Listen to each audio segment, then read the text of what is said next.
Buat sup tulang. Air ini untuk merebus tulang ya. Kan lengkuas halia serai. Sup bunjuk kita guna 3 paket Kita punya sup tulang padi. Masukkan bawang putih yang kita dah kisar. Sekarang kita tunggu dia dalam 1 jam. Right? Bawang ni kita goreng sendiri je tau. Guna bawang goreng buat sendiri lebih kurang dalam 2 biji ke macam tu. Okey.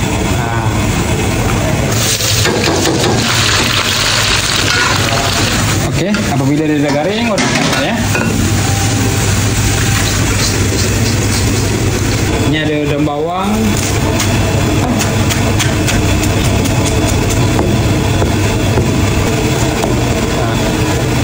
Kita pun dah lembut, air pun dah surut, tengok.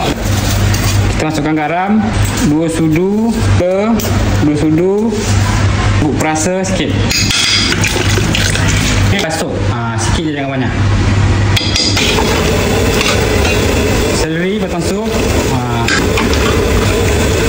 Kita kali menipis.